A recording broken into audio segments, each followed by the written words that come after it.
Old people dying because their children not looking after them. You know? All these different problems we have in a society. Why is this? Because everyone believes in living life to the max for him or herself. It's only about me and myself. Me and myself. This is the most important thing. So what do we have to say about this? We say that this society has failed completely.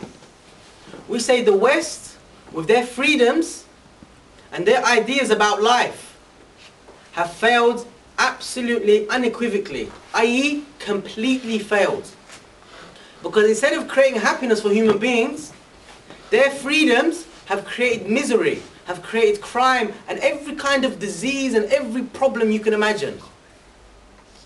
And they have made the human being depressed. And they have made the human being suicidal. Because the human being in this society has nothing else to worry about apart from his desires. And after a while, he satisfies his desires and he gets bored with that. And I'll give you an analogy. You know, like in Ramadan, how much do you enjoy that first date you eat?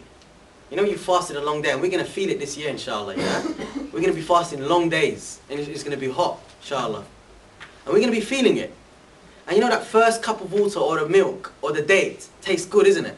And when you're fasting during the day, you're thinking, oh man, the curry's going to taste good later on, isn't it? You're thinking it's going to taste good.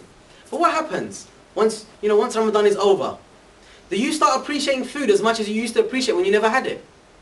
Of course not. You actually forget, isn't it?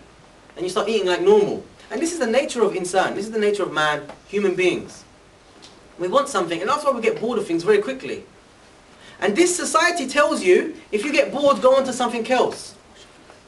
Go on to something else. Find something else to entertain yourself with. And hence we see the problems they have, because people get bored of making money in a legal way. I just want to get rich. I just want to get rich. So if I have to rob, I would do that. What does Islam say? What does Islam say? Islam has an answer to this problem. We have a system that you all know about. We have a khilafah system, which is the laws of Allah subhanahu wa ta'ala. The laws of Allah from the Quran and from the Sunnah being implemented on this earth. And the laws in Islam, instead of saying, do what you want, just fulfill your desires anyway, Islam says, no, you can't do that. But Islam doesn't say you can't fulfill your desires either. But Islam gives you the ways to fulfill them. So Islam doesn't say you can't have relations with women. Islam says, yes, you can. But it has to be in marriage. This is where it's halal. Islam doesn't say you can't eat. You can't enjoy yourself in these, you can't have a nice meal. Sometimes you can have a nice meal, but you have restrictions of what you can eat. You can drink, but you have restrictions on what you can drink and what you can't drink. So Islam came to organize the whole of society.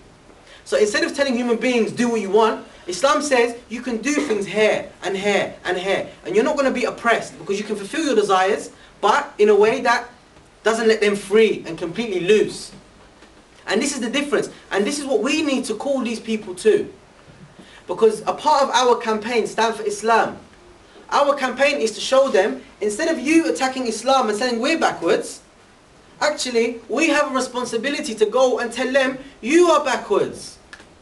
Never mind Islam, look at your society. It's falling apart. And then you come to us and tell us that we're backwards. Subhanallah.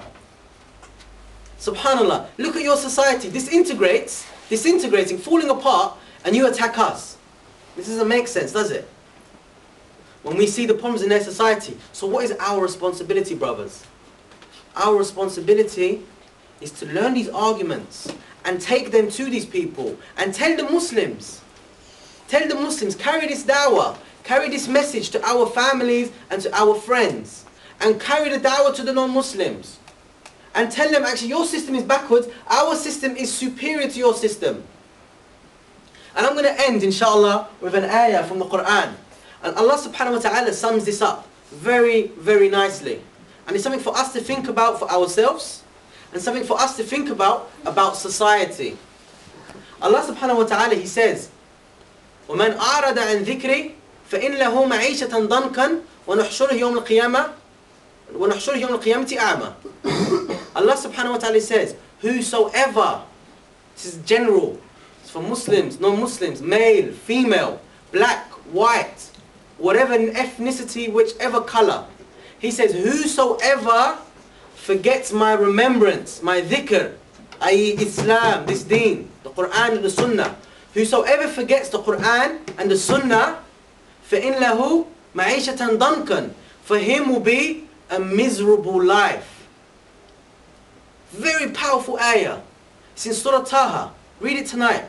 Very powerful ayah. Allah says, you will fail miserably. You will be depressed. You will go after these crazy lifestyles. You will be suicidal.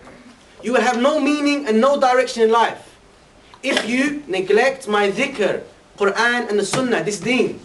And likewise, look at society. Is society implementing this dhikr? Can we see Islam being implemented anywhere? We can't see Islam being implemented absolutely anywhere. And can we see misery? Can we see depression? Can we see problems? Can we see crime? Can we see these things? We can see these things, can't we? So did Allah subhanahu wa ta'ala tell the truth? Of course Allah subhanahu wa ta'ala told the truth. So Allah has told us clearly, and this should be a very strong reminder for us, that for ourselves as individuals, we will never be happy except if we follow this deen.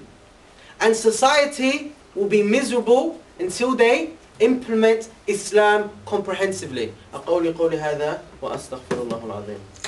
Okay, Jazakallah, Jamal. Okay.